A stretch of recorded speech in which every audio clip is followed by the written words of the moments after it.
Le préfet de la Gironde et d'Aquitaine, Patrick Stefanini, a fait hier sa conférence de presse de rentrée.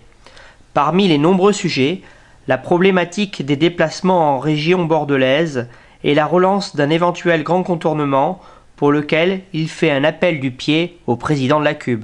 Je crois que le moment est venu en effet de passer aux actes. C'est ce qu'a fait l'État s'agissant de la rocade, puisque j'ai signé avec le président Feltès au mois de juin une convention qui nous engage sur un montant total de travaux de 130 millions d'euros, 100 financés par l'État et 30 financés par la CUB. Et ces travaux ils vont commencer dans les semaines et les mois qui viennent. Il s'agit de la mise à 2 fois 3 voies de la rocade entre plusieurs échangeurs. Pour le reste, il y a un problème plus global qui est la question des déplacements routiers ou par d'autres modes de circulation dans l'agglomération bordelaise. J'ai lu et j'ai entendu que le président Feltès se proposait de prendre l'initiative, qui lui revient d'ailleurs, d'une sorte de Grenelle des déplacements ou de la mobilité. Et j'indique que l'État est prêt à participer à cet exercice.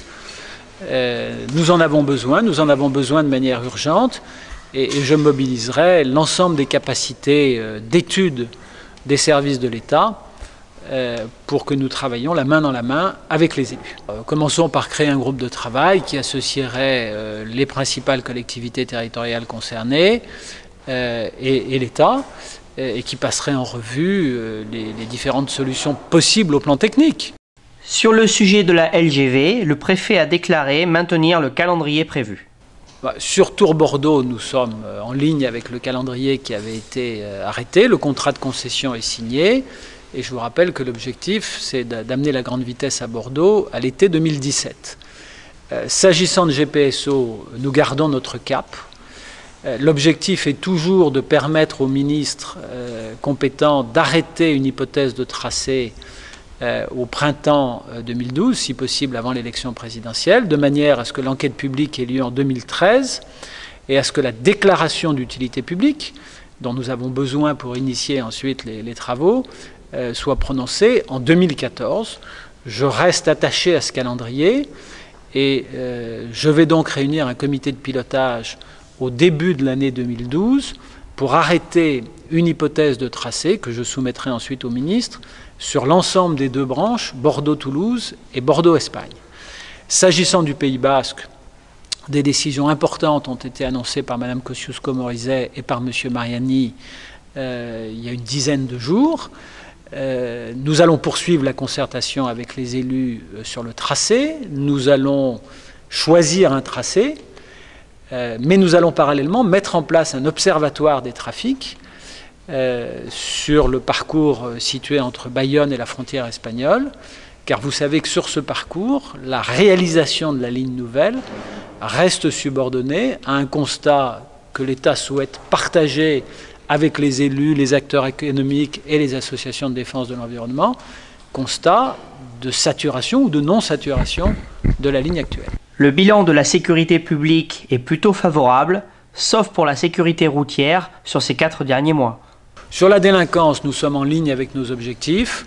La délinquance générale diminue, les atteintes aux biens sont en recul encore plus prononcé. Nous enregistrons depuis le début de l'année, c'est une nouvelle tout à fait satisfaisante, un recul des atteintes à l'intégrité physique des personnes. Ça n'a pas toujours été le cas dans le passé, c'est le cas depuis le début de cette année. Nous avons également de bons résultats en matière d'escroquerie et d'infractions économiques et financières.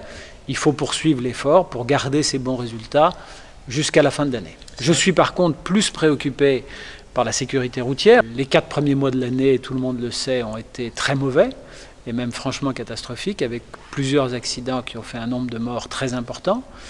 Les choses vont mieux depuis 4 mois. Nous avons réussi entre mai et la fin du mois d'août à diminuer la mortalité routière par rapport à la même période de l'année 2010.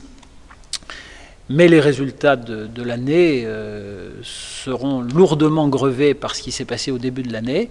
J'invite donc tous les conducteurs à faire preuve de beaucoup de prudence et nous allons poursuivre notre effort à tous égards en matière de contrôle d'ici la fin de l'année. Le préfet a également annoncé un renforcement des mesures de formation professionnelle en coopération avec le Conseil régional de l'Aquitaine pour lutter contre les hausses du chômage dans notre région et particulièrement récemment en Gironde et Dordogne.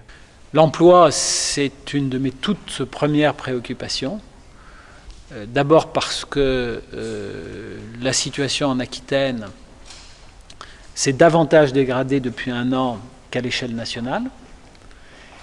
Et ensuite parce que chacun voit bien que les turbulences qui affectent les marchés financiers internationaux risquent de ne pas être sans conséquence sur le rythme de l'activité économique. Donc l'État, comme il l'avait fait en 2008-2009 au moment du plan de relance, va se mobiliser de manière extraordinairement forte aux côtés des entreprises. Et en parallèle, je me suis rapproché du président Rousset pour voir ce que nous pouvons faire en matière de formation et notamment de formation en alternance. Nous avions réussi, par un effort de tous, de l'État et des collectivités territoriales, à bien réagir à la crise en 2008-2009.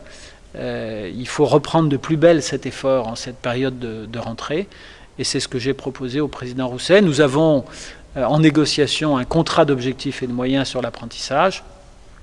Nous sommes en train d'en discuter les termes en prenant évidemment en compte l'évolution de la situation économique des derniers mois. Je constate simplement que le chômage a davantage augmenté en Gironde depuis un an qu'il n'a augmenté par exemple dans les Pyrénées-Atlantiques ou dans le Lot-et-Garonne. Ça me conduira simplement dans la répartition des moyens d'État que je suis amené à arbitrer entre les différents départements de la région, à donner un coup de pouce supplémentaire à la Gironde et à la Dordogne. En matière de soutien économique à l'export, le gouvernement souhaite mettre en place un guichet unique. C'est le souhait du gouvernement parce que les résultats de la France en matière de commerce extérieur ne sont pas bons. Et vous savez que lorsqu'un pays, je prends l'exemple de l'Allemagne, est capable d'exporter davantage qu'il n'importe, c'est bon pour sa croissance et c'est bon pour l'emploi. Donc le gouvernement français essaye de retrouver une situation du même type aussi rapidement que possible. Et dans ce domaine, force est de constater que les entreprises qui souhaitent exporter doivent se débattre dans un dédale administratif qui est extraordinairement compliqué. Et le gouvernement souhaite donc que soit mis en place dans chaque région un guichet unique à l'exportation qui rassemblerait les efforts du Conseil régional, des organismes consulaires et notamment de la Chambre régionale de commerce et d'industrie et de l'État.